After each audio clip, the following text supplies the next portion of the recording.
Y en efecto, el pasado sábado el Ejecutivo hizo oficial el contenido del proyecto de reformas al Código de Trabajo, así como también a la Ley de Seguridad Social. ¿Cuál es la primera lectura que hace la Confederación de Servidores Públicos respecto de este tema? Se lo preguntamos a su presidente, Marcelo Solórzano, a quien le damos la bienvenida a la televisión legislativa.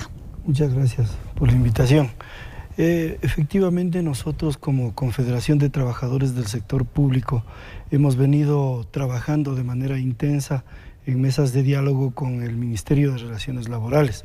Por lo tanto, las propuestas que el señor Presidente de la República entregó el día sábado a la señora Presidenta de la Asamblea Nacional, pues son producto de un diálogo, de un consenso que lo hemos venido labrando en el transcurso de tiempo con el Parlamento Laboral Ecuatoriano, y muchas de las propuestas que nosotros hicimos desde un inicio, hace más de 3 años atrás, han sido recogidas.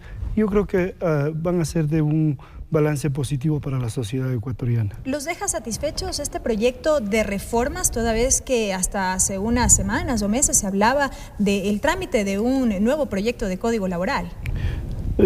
Completamente satisfechos no. Nosotros le hemos dicho al señor Presidente de la República que no queremos unas reformas 10, 15, las reformas que sean, que queremos un código integral único para el trabajo, de manera tal que allí se puedan expresar de forma concatenada, ordenada, interrelacionada unos con otros los capítulos y los temas referidos al trabajo, al empleo, a la estabilidad, en fin, a tantos temas que tienen que estar en un código único, más allá de que si miramos hacia adelante necesitamos un Ecuador eficiente, un Ecuador productivo, ordenado, que realmente estructure la justicia alrededor del tema del trabajo. ¿Cuáles son los principales aspectos que ustedes destacan de esta propuesta?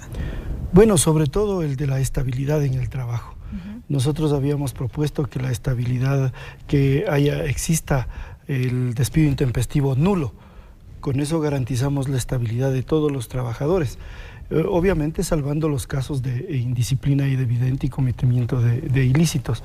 Esta garantía de estabilidad le da seguridad al trabajador.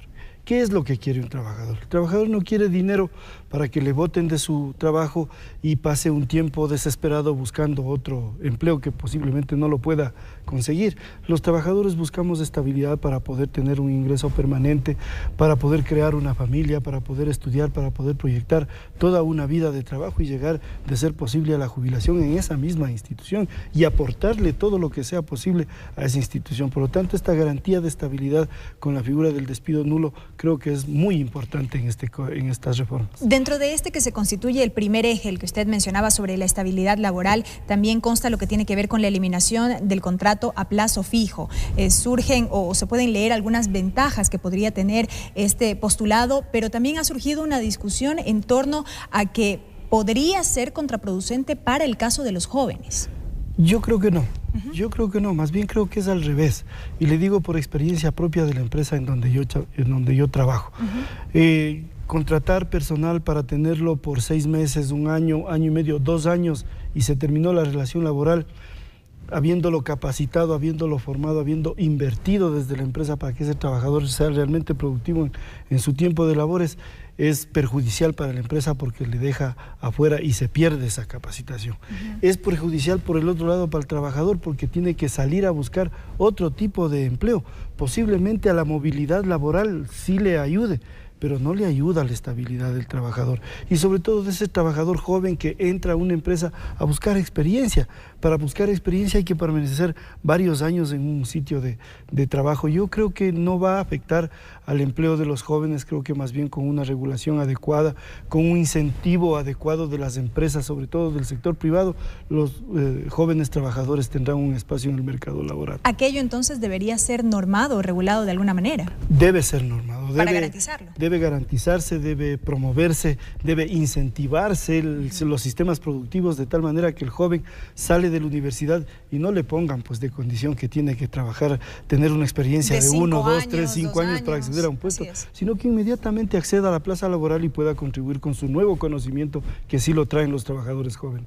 En su momento, un tema que sin duda generó amplias críticas tuvo que ver con la propuesta de mensualización de los décimos. Se había planteado en un inicio que esta propuesta podría ser obligatoria para el sector público y voluntaria para el sector privado. Ahora, en la propuesta o este proyecto ya formal que ha presentado el Ejecutivo, se habla de que en ambos casos será voluntario. Así es, nos parece un gran avance, toda vez que esto iba a conflictuar demasiado entre los trabajadores, más aún que no tenemos una cultura de ahorro. Bueno, yo digo que cultura de ahorro vamos a tener si a veces el sueldo no alcanza, pero efectivamente ya hay libertad para que el empleado, el trabajador en el sector público y privado pueda escoger dónde ahorra su décimo, si lo coge mensualmente o si lo coge de manera íntegra, ¿no? ¿Cuánta acogida podría tener este planteamiento si es que efectivamente no tenemos una cultura de ahorro? También habría que trabajar en aquello. Sí, yo creo que eso, por ejemplo, es una gran responsabilidad de la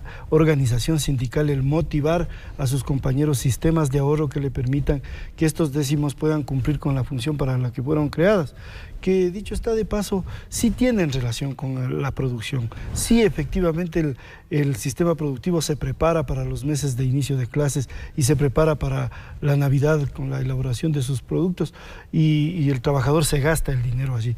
Pero posiblemente muchos de nosotros tengamos necesidades mucho más apremiantes y necesitamos posiblemente pagar el arriendo o pagar la cuota de la casa o pagar algún valor por matrícula que se está estudiando, y entonces ese dinero sirve. Depende ya mucho del trabajador cómo lo destina ese recurso. Otro elemento importante que tiene que ver con el tema de las utilidades. ¿Cómo leen ustedes esta propuesta de que se establezca un techo máximo de 24 salarios básicos unificados para lo que tiene que ver con la recepción de las utilidades, que alcanzaría aproximadamente los $8.160? Sí, a nosotros nos preocupa ese tema, sinceramente, porque en esta disputa que es legítima entre el capital y el trabajo en el sector privado, en donde el trabajador a través de su contrato colectivo, a través de regalías, a través de comisión por ventas, a través de las utilidades, le disputa algo al capital, no estaría bien, no está bien, pensamos nosotros, que se le quite o se limite al trabajador las utilidades.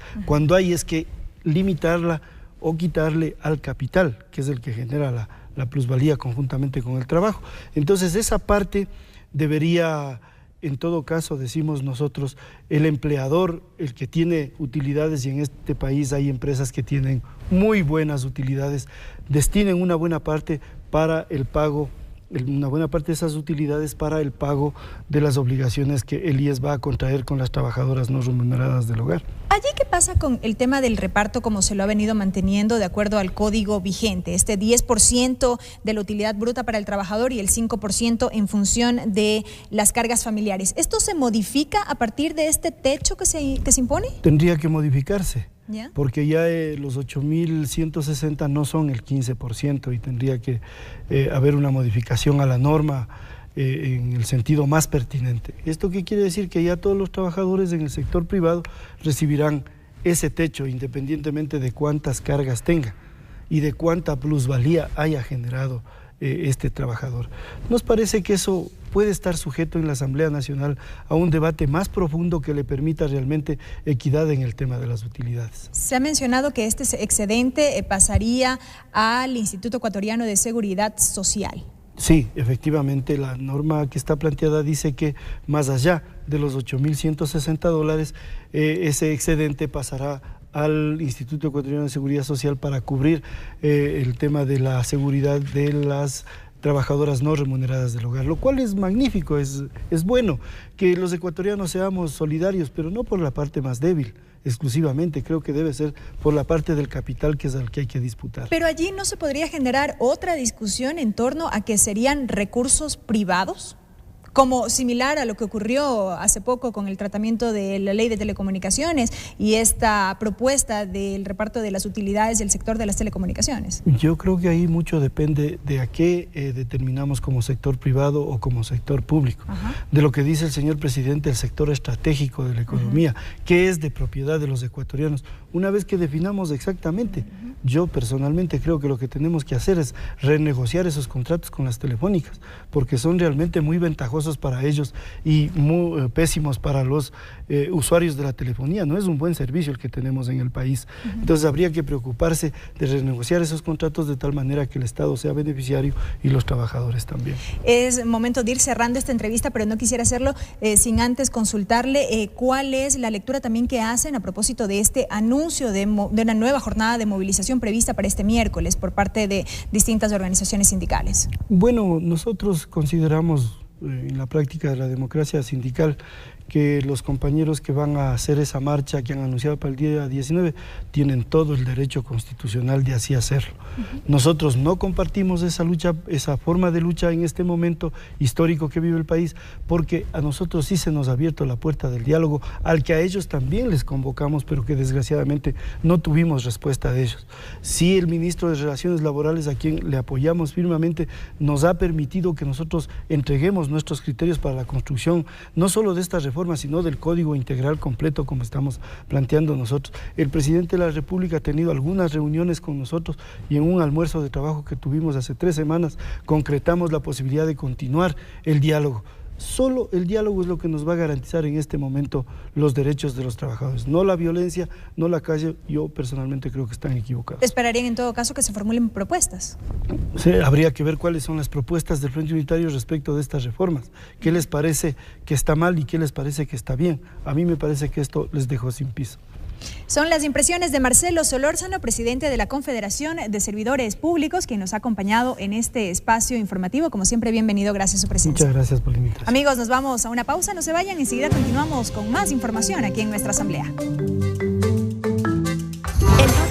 Nuestra Asamblea llega a sus hogares por la señal de la televisión legislativa a través de sus canales 42 en Quito, 22 en Guayaquil y 27 en la ciudad de Cuenca. También por internet a través de envivo.asambleanacional.gov.es.